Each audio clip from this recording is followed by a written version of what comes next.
To use Metamask on Mises browser, start by downloading and installing the Mises browser from the official website. Once installed, launch the browser and navigate to the Metamask website to download the Metamask extension. Click on the Add to Browser button and follow the prompts to install the extension. After installation, click on the Metamask icon in the top right corner of the browser to open the Metamask interface. Create a new wallet by clicking on the Create a Wallet button and follow the prompts to set up your wallet. You will be asked to create a password and save your seed phrase in a safe place. Once your wallet is set up, you can start using Metamask on Mises browser to interact with decentralized applications.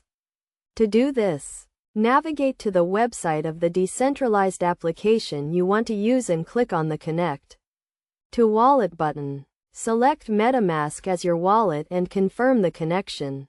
You will then be prompted to sign a transaction to connect your wallet to the decentralized application. Review the transaction details and click on the Sign button to confirm.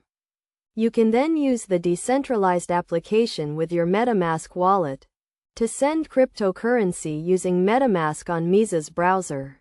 Click on the Send button and enter the recipient's address and the amount you want to send. Review the transaction details and click on the Confirm button to send the transaction. You can also use Metamask to receive cryptocurrency by sharing your wallet address with the sender. To ensure the security of your wallet, always keep your seed phrase safe and never share it with anyone. Also, be cautious when interacting with decentralized applications and only connect to trusted websites. By following these steps and best practices, you can safely and securely use Metamask on Mises browser to interact with the decentralized web.